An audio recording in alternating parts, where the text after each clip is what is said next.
His pistol-only trick looked stupid until he silenced a machine gun crew in one day. February 14th, 1945. The area around the French village of Honskirch was quiet in a way that made the men uneasy. The front line had shifted several times during the previous weeks, leaving behind collapsed barns, burnt vehicles, and scattered farm tools half buried in melting snow. A thin fog covered the ground, creating a pale layer that hovered just above the mud. Temperature stayed just below freezing, and every breath hung visibly in the air. The men of C Company, 347th Infantry Regiment, waited behind the remains of a partially destroyed stone wall that once bordered a farmyard. Their boots were soaked, their gloves stiff from frost, and their uniforms carried the stains of multiple days without proper drying. Most of the soldiers were in their early 20s. Their faces showed exhaustion, a mixture of routine stress and the constant readiness demanded at the front. They were preparing for a reconnaissance push toward the outskirts of Honskirch, where German forces were thought to be holding defensive positions. Intelligence suggested the enemy had not fully withdrawn, but the exact location of their machine gun positions remained unclear. The company's task was to probe forward, identify resistance, and secure the first cluster of farm structures before the rest of the battalion advanced. Among these men was Private Danny Mercer. He stood slightly apart from the group, adjusting the strap of his helmet and wiping mud from the side of his M1911 pistol. Danny was 21, lean and quiet. He rarely raised his voice and never argued with anyone. He had joined the Army the previous year, trained at Camp Shelby in Mississippi, and been assigned to the 70th Infantry Division shortly before they crossed into France. His background made him different from some of the others. Danny had grown up on rural farmland where hunting was common, and his cousin, who had spent years tracking hogs in dense brush, had taught him a set of unusual movement techniques. How to lower the body so close to the ground that it seemed almost level with the soil. How to advance in short, control motions. How to keep elbows tight and shift weight so slowly that nothing nearby detected the change. During basic training, Danny adapted those lessons to military conditions. While most soldiers spent off hours polishing rifles or practicing standard movement drills, Danny practiced a crawl that kept him nearly invisible at close range. He paired that crawl with a sidearm, reasoning that a pistol was faster to bring into alignment when lying fully prone. He believed the technique could be useful in certain battlefield conditions, especially when trying to close distance without being seen. But to the rest of the platoon, the idea sounded unrealistic and unnecessary. Sergeant Charles Hale, the squad leader, was a 30-year-old former machinist from Ohio. Practical-minded and blunt, Hale had been with the regiment since its early training days. He respected discipline and followed standard doctrine closely. He had seen combat long enough to know what worked and what didn't. To him, Danny's technique seemed like a distraction from essential training. He had told Danny more than once that a pistol was not meant for frontline engagements, and that crawling without a rifle made no tactical sense. Despite this, Hale never punished Danny for practicing. He simply dismissed it as a personal quirk. Other soldiers reacted differently. Private Rosselli, a talkative New Yorker, joked about it constantly. Corporal Finch, the assistant squad leader, occasionally shook his head and muttered that Danny was wasting time. Even the younger replacements looked confused whenever they spotted Danny lying face down in the mud, inching forward with motions so small they were barely visible. But Danny never reacted to the comments. He never tried to defend the technique. His behavior didn't come from pride or stubbornness. He simply believed in being prepared for situations that standard training did not cover. That morning, while officers gathered near the stone wall to review maps and finalize the advance route, Danny lowered himself into the mud again and practiced the crawl. He focused on eliminating unnecessary movement. His elbows slid through the wet soil. His knees shifted slightly, barely lifting from the surface. He practiced raising the pistol smoothly while maintaining a low silhouette. The cold water soaked into his uniform until he could no longer feel parts of his legs. Several of the men watched him. Rosselli whispered to Finch, There he goes, crawling like he's sneaking up on a barn mouse. Finch replied quietly, as long as he shoots straight when it matters. They turned away, rubbing their hands together for warmth. The squad had seen enough combat to know that every soldier had some habit that helped them focus. To them, Danny's habit was simply stranger than most. At 0900 hours, Lieutenant Bowers delivered the final briefing. The company would move across the open field in staggered formation, maintain contact with the platoons on both flanks, and avoid bunching near the stone fences where German artillery had previously targeted movement. Their objective was to secure the farm buildings ahead, assess the village perimeter, and report any fortified German positions. Machine gun fire was possible. Enemy spotters were likely. The men were to stay alert and avoid exposing themselves unnecessarily. Danny joined the formation as the company prepared to move out. The fog had begun to break in patches, revealing the uneven terrain ahead.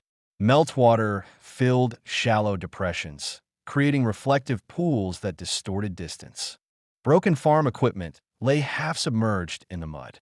A dead tree, snapped clean through the middle, leaned at an angle that made it look unstable. The ground offered limited cover. As a line of soldiers stepped forward, Danny glanced once more at the field. He studied the dips in the terrain, the small rises, the pockets of brush that might block sight lines. Even before the first shot was fired, he recognized how exposed they were. He didn't think about proving anything or using his technique. He simply prepared himself for what might happen if German forces opened fire before the company reached the farm structures. At that moment, none of the soldiers knew the exact danger waiting ahead. They didn't know that a well-positioned German machine gun team had a clear line of sight across the field. They didn't know that attempts to flank would fail. They didn't know that within hours they would be pinned down so effectively that movement would become impossible. And they didn't know that the one soldier they had dismissed for months, the quiet young man practicing a low crawl with a pistol, would soon be the only one able to reach the enemy position at all. The company had advanced no more than 200 yards when the stillness of the morning broke with a single sharp crack from the right. Most of the men froze, unsure of the source, but the next sound left no doubt. A rapid, metallic burst tore through the open field as an MG-42 opened fire from a concealed position. The first line of soldiers dove instantly toward the wet ground. Two men were struck before they could react, one falling backward, the other collapsing face first into the mud without moving. The squad leaders shouted for the men to spread out, but the ground around them erupted with dirt and debris as the machine gun adjusted its aim. The German position had been chosen with precision. Somewhere beyond a thick section of brush and behind a slight rise in the terrain, the weapon sat elevated just enough to see across the entire field. From the Americans' perspective, the gun itself was nearly impossible to spot. Only the muzzle flashes, faint through branches, gave hints of its location. Every time someone tried to lift their head or shift to a knee, the gun snapped toward the movement, sending another burst of fire that forced them back down. Sergeant Hale crawled along the line, checking the wounded and trying to re-establish control. He shouted orders over the noise, directing the men to hold position and return fire when possible. But the problem became immediately clear. The Germans were firing downhill into an exposed open area, while the Americans had only shallow depressions and broken ground for cover. No angle allowed them to sight the gun directly. Firing blindly at the flashes did little. The MG-42's firepower forced their rifles back down before they could adjust. A medic tried to move toward the two wounded men, but was driven back by another burst that cut a spray of mud inches from his helmet. The company radio operator crawled next to Hale and confirmed that a nearby platoon on the left attempted to sweep around and flank the position. Within minutes, radio chatter reported that the flanking team had been stopped the same way, pinned by overlapping arcs of machine gun fire the Germans had prepared in advance. For the next 20 minutes, the Americans remained immobilized. Any attempt to shift positions resulted in dust exploding around them. Some men tried to dig into the mud with their helmets, scraping the ground desperately to create even a few inches of extra cover. Others kept their faces lowered, their breathing heavy and uneven as bullets whipped overhead. The cold mud soaked through their uniforms until their bodies shook from both adrenaline and temperature.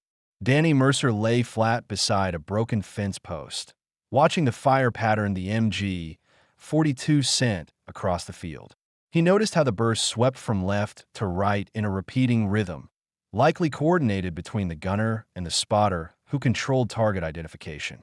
The Germans were disciplined. They had a system, and they were confident enough to maintain a consistent firing cycle, knowing the Americans couldn't effectively return fire.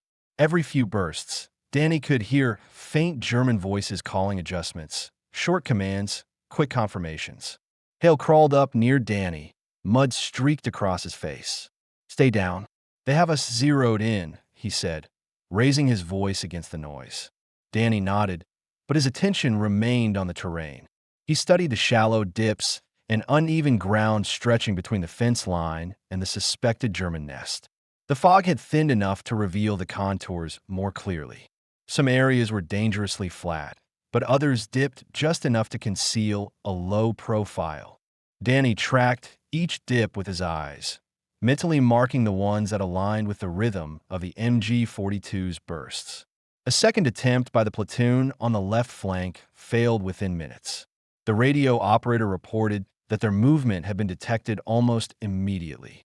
The Germans shifted fire and pinned them in place as well. A third attempt from the right flank by a small scout element ended before it began.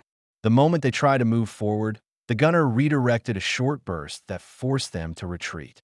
At this point, the field had become a trap. The Americans could not advance. They could not withdraw without stepping into open ground. The wounded were stuck where they fell, unable to be reached safely. The officers discussed whether to send for artillery support, but the maps indicated civilian structures near the suspected German location. Command had been cautious about shelling the area unless absolutely necessary. The situation grew increasingly tense. Some soldiers pressed so close to the earth that their cheekbones were submerged in the muddy ground.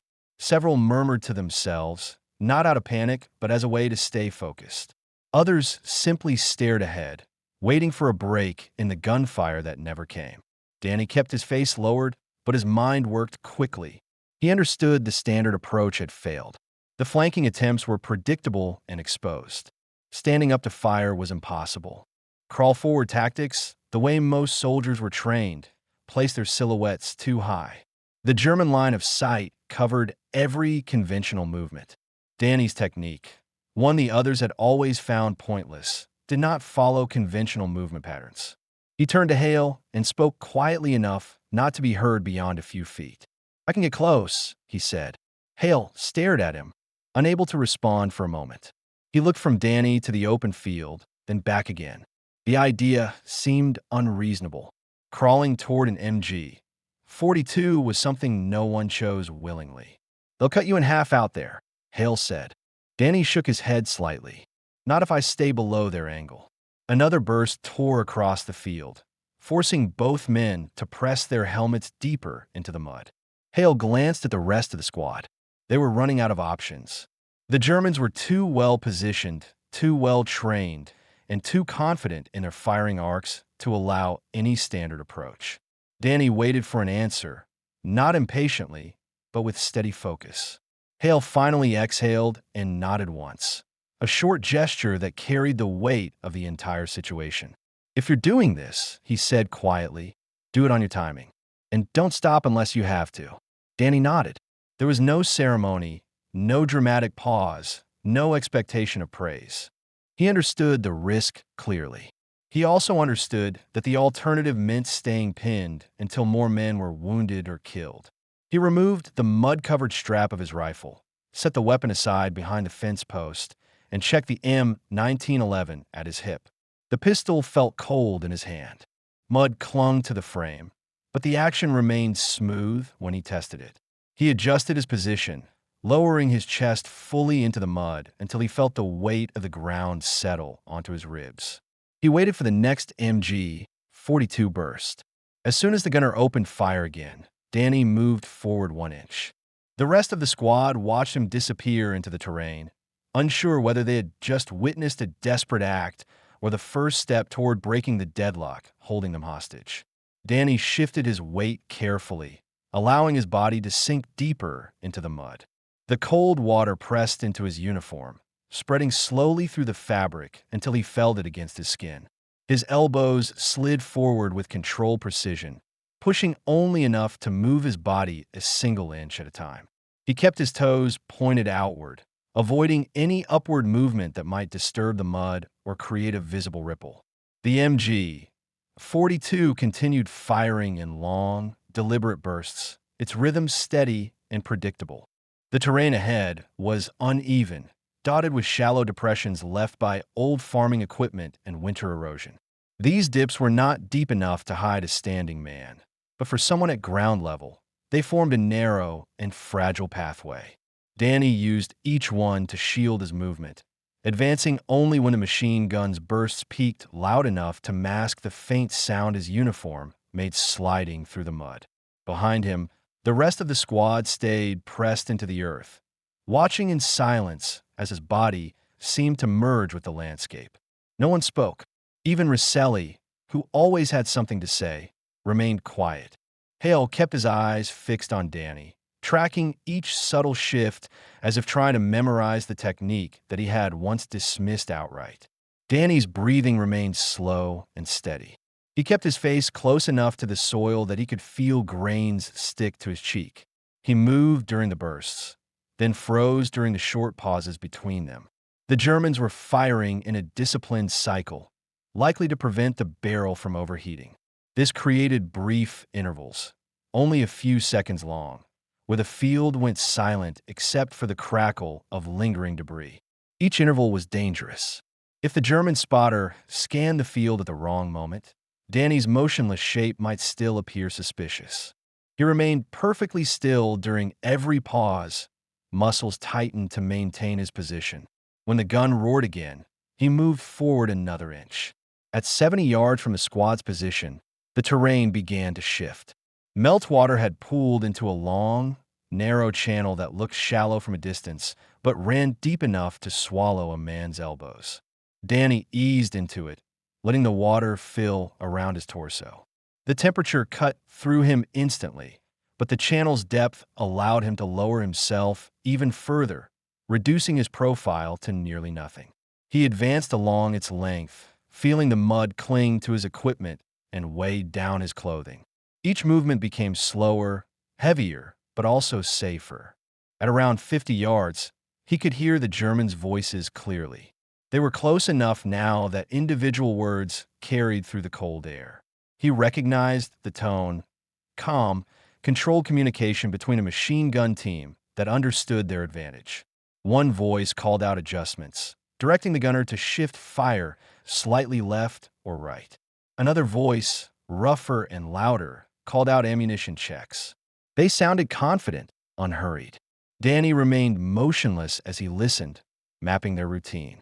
The gunner fired in consistent arcs, sweeping from one end of the field to the other. Every time his spotter shouted a correction, the gunner shifted slightly, then resumed the pattern. The loader crouched close behind, feeding belts across the weapon, occasionally tapping the gunner on the shoulder to signal readiness. The Germans believed the Americans were locked down with no safe approach, and every attempt they had observed so far had reinforced that belief. They didn't expect anyone to reach them. They didn't expect anyone to try.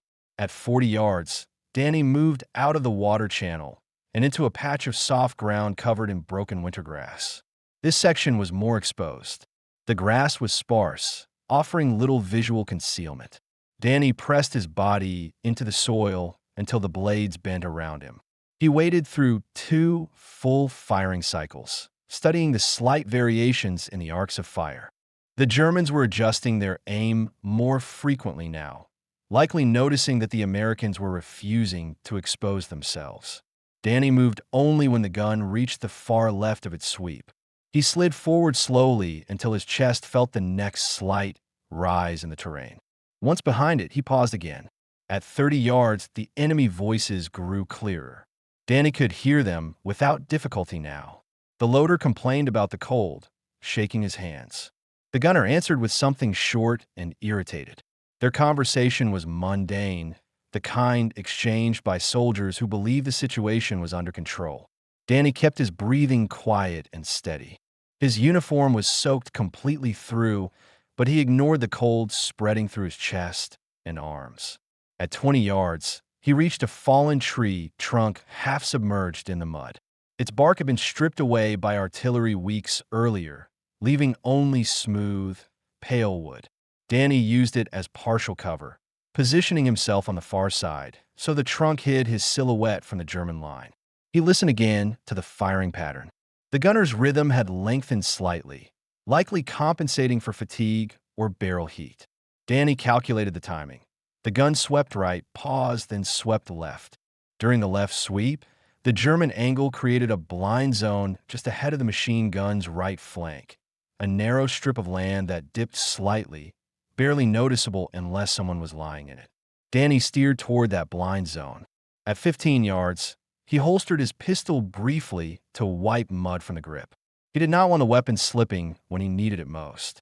He checked the magazine visually, then reholstered the weapon. He lowered himself fully again, ensuring not even his shoulder rose above the grass line. At 10 yards, he could hear the metallic clatter of the MG-42's internal components cycling. He could hear the loader shifting weight and the spotter stepping occasionally to the left to get a better angle. He froze every time footsteps sounded too close. At 8 yards, he saw them clearly through the brush. The gunner's helmet was tilted slightly forward, his hands steady on the grips. The loader crouched behind him, inserting another belt of ammunition. The spotter stood upright, scanning the field through field glasses, looking for any signs of movement. They were not looking down. Danny waited through another firing cycle, memorizing the exact moment when each man shifted position. When the loader leaned forward to feed the next belt, the gunner's posture lifted slightly, creating a small pocket of space behind him. Danny moved toward that space. He was close enough now to feel the vibration of each burst travel through the ground. He unholstered the pistol again. He wiped a final smear of mud from the front sight with his thumb. He waited for the next burst. It was almost time. Danny held his position just 8 yards from the machine gun nest, his body pressed completely into the cold mud. The Germans remained unaware of his presence. Their focus stayed fixed on the main American force pinned in the field behind him. The MG-42 fired again, the burst loud enough to shake the frozen soil beneath Danny's chest. He waited for the recoil vibration to settle before shifting forward another inch. From this distance, every detail of the German position became clear.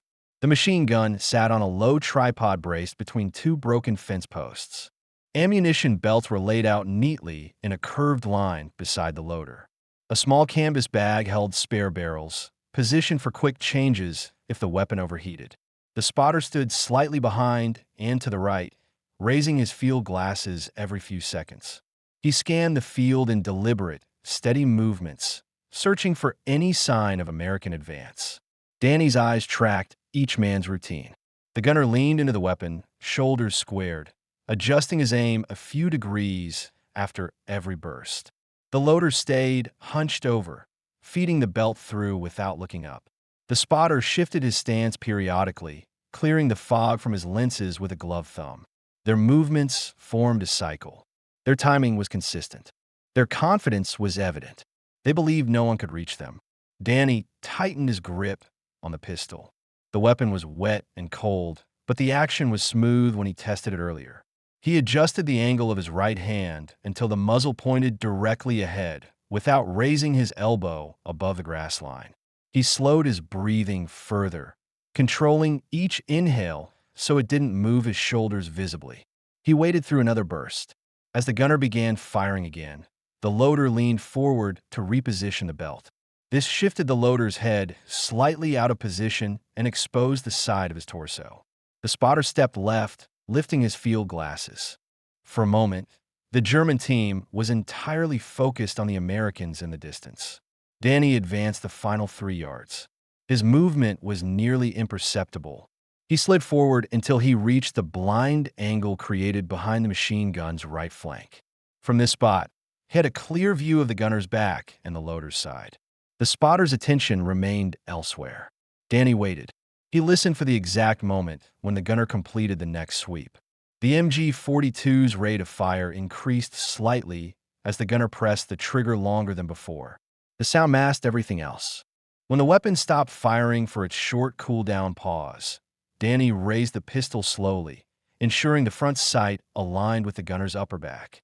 His arm remained low, just high enough to clear the grass. His fingers settled on the trigger. He fired one shot. The gunner jerked forward and collapsed onto the MG-42, his weight pushing the barrel downward into the mud. The loader reacted immediately, shouting something in German as he tried to pull the gunner back. His movement exposed his chest. Danny shifted his aim and fired again. The loader fell sideways, hitting the ground hard and dragging the ammunition belt with him. The spotter froze, stunned by the sudden collapse of both men. He reached for his sidearm, but Danny had already redirected the pistol. The third shot struck before the spotter finished drawing his weapon. The man dropped his field glasses, which shattered on the rocks beneath him. The entire exchange lasted only a few seconds. The MG-42 lay silent for the first time since the firefight began. Smoke drifted faintly from the weapon's barrel. The gunner's body remained slumped over it. The loader and spotter lay motionless nearby. Danny kept the pistol raised for several more seconds, scanning the surrounding ground for movement. No other German voices answered. No one else appeared in support of the machine gun crew.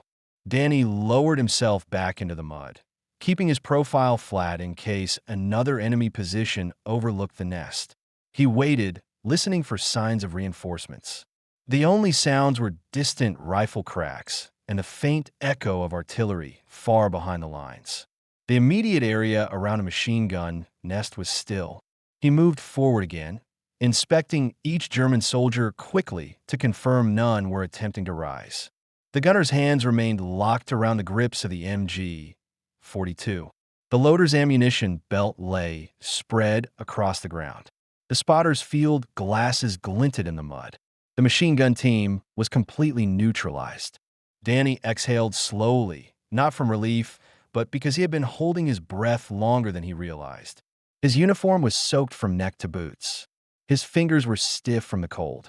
His legs ached from the strain of maintaining a low profile for so long. But he stayed focused. He knew the silence of the machine gun would signal something to both sides. Behind him, the pinned Americans noticed immediately. The burst that had kept them locked to the ground for nearly an hour had stopped abruptly. Hale lifted his head, just enough to see the smoke from the nest drifting upward. Other soldiers looked toward the rise in disbelief. Danny repositioned himself near the fallen tree trunk, keeping low until he was certain the Germans had no secondary team positioned behind the first. The terrain remained quiet. If there were additional defenders, they were retreating or too far away to intervene. The gun that had held an entire company in place was no longer a threat. Danny turned his head slightly, scanning the Americans' line. Hale was rising cautiously to one knee, signaling the squad to prepare to advance. The change in momentum was immediate. The entire company had been waiting for this single moment. Danny remained in position, watching to ensure the approach remained safe. Only when he saw Hale gesture forward decisively did Danny began to crawl back toward friendly lines, maintaining a low profile until he reached an area he knew was out of direct sight from any potential German survivors. What had started as a technique mocked for months had just allowed him to approach and eliminate a fortified position that dozens of soldiers could not reach. But Danny did not look back at the machine gun nest. He kept moving toward his squad, focused, controlled, and silently aware of what the next moments of the battle would require. Danny kept low as he moved back toward friendly lines, following the same shallow depressions he used on the approach. The gunfire that had dominated the field all morning had stopped entirely, replaced by an uneasy quiet broken only by scattered rifle shots from other parts of the village. The absence of the MG-42's rapid bursts created an unnatural stillness, and several soldiers lifted their heads cautiously, unsure if the silence was temporary or genuine. Sergeant Hale was the first to stand fully upright. Mud streaked across his face and uniform, but he showed no hesitation. He scanned the area around the German nest, confirming what Danny already knew, that the machine gun was down and the enemy team was no longer active. Hale raised his arm and signaled the rest of the squad to advance. The men rose slowly at first, keeping low as they tested each step. When no fire responded, confidence grew. Danny reached the broken fence line just as the squad began moving past it. Hale stepped toward him, stopping only a few feet away. For a moment, Hale didn't speak. He looked Danny over, from the mud-covered helmet to the soaked uniform and the pistol still firm in his hand. Hale understood exactly what must have happened, even without seeing it. The machine gun team had not been taken out by chance. "Good work," Hale said quietly, his voice steady. He didn't raise it or try to make a spectacle of the moment. He delivered the words plainly, the way soldiers communicated something that carried weight without needing elaboration. Danny simply nodded once. He didn't smile or explain anything. There was still movement ahead. The squad needed to secure the area to prevent another enemy position from replacing the one just eliminated. As the Americans advanced toward the nest, the terrain that had seemed impossible to cross minutes earlier now felt strangely open. Soldiers moved carefully, rifles aimed forward, watching for signs of additional defenders. A medic took the opportunity to retrieve the wounded men left behind at the first burst of fire. 2 were alive, 1 in serious condition, and the medic began stabilizing them quickly on the ground while other soldiers provided cover. When the squad reached the machine gun nest, several men stopped in disbelief. The MG-42 lay partially embedded in the mud, its barrel angled downward where the gunner had fallen across it. The loader's body remained beside the ammunition belts, frozen in the position where he had collapsed. The spotter's shattered field glasses lay cracked open near a small patch of disturbed soil. The entire scene told the story clearly. Someone had approached them from close range, unnoticed, and engaged with precise, controlled shots. Rosselli stared at the positions of the bodies, then turned to Danny. "You actually did it," he said, the disbelief clear in his voice. "You crawled all the way up here with just a pistol." His tone wasn't mocking. It carried something closer to respect, though he didn't know how to express it yet. Corporal Finch inspected the scene more carefully, studying the angles and the German layout. "Nobody else could have gotten close," he said under his breath. Then, louder to Hale, "The kids saved the whole line." Hale didn't answer immediately. He observed the position, checking for signs of a second gun team, spare ammunition, or tripwires. Satisfied that the immediate area was secure, he looked back at Danny. "Get back in formation," he said calmly. "We're pushing forward before they reorganize." Danny rejoined the squad. The men formed up again, not in the rigid formation used during drills, but in the flexible, cautious pattern of soldiers navigating uncertain ground. The officers ordered the advance toward the cluster of farm buildings ahead. Without the MG-42 covering the field, the pace increased. The Americans climbed the rise and entered the area behind the German nest. From that vantage point, they saw signs of a hasty withdrawal, discarded ration tins, a knocked-over ammunition crate, and footprints leading deeper into the village. The German team had been positioned as an anchor for the defensive line. Once the anchor fell, the rest of the position lost its stability. The enemy had pulled back. For the remainder of the afternoon, the company advanced through the outskirts of Hanskirch with significantly less resistance. They encountered scattered rifle fire, but no organized machine gun positions. The elimination of the primary nest had disrupted the German defense enough to allow the Americans to progress without further casualties. As they cleared each section of the village, the soldiers spoke quietly among themselves about what they had witnessed. Some tried to picture how Danny managed to crawl across the open ground without being detected. Others focused on how close they had come to losing the entire push. Hale listened without adding anything. He kept his attention forward, but the brief glance he sent Danny's way carried an acknowledgement deeper than the simple words he'd spoken earlier. By dusk, the fighting had faded, and the company held the western edge of the village. Fires smoldered in a few farm buildings damaged by earlier bombardment. The air smelled of wet wood, burned feed, and gunpowder residue. Soldiers took defensive positions for the night, rotating tasks and preparing reports for battalion headquarters.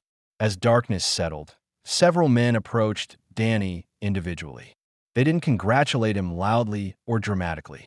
Instead, they offered short acknowledgments, words like "nice work," "glad you were there," or simply a nod.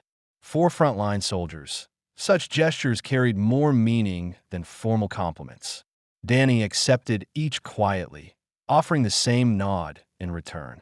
He didn't describe what he had felt or thought during the crawl. He didn't explain how he judged the angles or paced his movements. To him, the action had been necessary.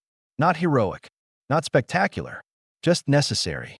Despite the constant movement and exhaustion of the day's fighting, the squad remained aware of one thing. Their survival had depended on a technique they had never valued, practiced by a soldier they had underestimated. Danny sat near a damaged wall as the night grew colder. He cleaned the mud from the pistol, ensuring the weapon was ready for the next day's operations. His hands moved with quiet focus, his expression unchanged. The squad settled in around him, no longer looking at him with confusion or amusement. Instead, they looked at him with the recognition reserved for someone whose actions altered the outcome of an entire day. The field behind them, once controlled by a single machine gun, now lay silent. Night settled over the outskirts of Hanskirch with a steady, creeping cold that tightened around the village like a clamp. The sounds of distant artillery came and went in irregular intervals, low enough not to threaten the company directly, but constant enough to remind everyone that the wider battle continued beyond the quiet perimeter. C Company established defensive positions inside the damaged farm structures they had secured. Windows were boarded with loose planks. Rifles were propped near door frames. The men rotated watch in 2-hour shifts, while others rested in corners of the barn or leaned against stone walls with their helmets tilted over their eyes. Danny Mercer sat near a wooden beam inside the barn, where a lantern cast a small circle of light on the ground. His uniform had dried unevenly, leaving stiff patches of dried mud along the sleeves and legs. He worked methodically on his pistol, using a cloth to remove the remaining dirt from the slide and frame. His movements were slow and deliberate, the same way he approached most tasks. He did not rush, and he did not speak unless someone addressed him directly. Sergeant Hale entered the barn, brushing dirt from his gloves. He walked over and crouched near Danny. "Command wants a report on the machine gun nest tomorrow morning," he said. "They want to understand how close you got and what angle you used." His tone was matter-of-fact, not pressuring or demanding. He spoke the way he did during briefings, calm, direct, efficient. Danny nodded once. "I'll explain it," he said quietly. Hale stayed there for a moment, watching Danny reassemble the pistol. After a short pause, Hale added, "You did what none of us could do today. Make sure you understand that." Danny didn't look up immediately. When he did, he acknowledged Hale with a brief nod. There was no pride in his expression, no attempt to downplay it either. It was simply an acknowledgement of the facts. Hale stood and moved to check on the other squad members. Later, when the cold deepened and the lanterns were dimmed, the men spoke quietly in small groups. The conversations weren't dramatic. They didn't retell the story with excitement or exaggeration. Instead, their tone was subdued, grounded in the reality of the day. Finch described the German firing arcs to a replacement who had arrived only 2 weeks earlier. Rosselli explained how the nest had pinned them so effectively that any movement had seemed suicidal. Others discussed how the advance would have stalled completely without eliminating that position. Each time Danny's name came up, the men spoke with a steadiness that reflected genuine respect. They no longer joked about the pistol-only crawl. They didn't mimic it or question it. They talked about it the way soldiers talk about something that proved its worth under the worst conditions. Outside the barn, the village lay still. The smell of burned wood drifted through the air. Small fires smoldered in distant rubble piles where earlier shelling had struck. A few soldiers stood watch in the cold, scanning the darkness with rifles ready. The sounds of boots shifting on frozen soil broke the silence occasionally, but no enemy patrols approached. The Germans had withdrawn deeper into the village's interior and toward the tree line beyond it. Near midnight, Danny stepped outside to clear his mind. The night sky was overcast, with only faint light filtering through the clouds. He walked a few paces from the barn and looked back toward the field they had crossed earlier. In the darkness, the landscape appeared flat and unremarkable. The dips and rises that shaped the battle were no longer visible. The machine gun nest could not be seen from this angle, hidden by shadows and distance. Nothing about the landscape reflected the danger it had held that morning. Danny didn't linger long. He returned to the barn and settled into a corner, resting his back against the wall. He removed the clip from his pistol and set both pieces beside him. His breathing slowed as he finally allowed fatigue to settle in. The cold seeped through the floor, but exhaustion kept him still. As the night watch rotated and the hours passed, the silence of the barn grew heavier. Soldiers slept where they sat, heads resting on packs or against beams. Hale made one final check around the interior before stepping outside to join the perimeter guards. The squad had survived a day that could have ended far differently, and he understood exactly why. By early morning, the company received fresh orders. They were to continue their advance into the village center, secure several key crossroads, and prepare for a potential counterattack.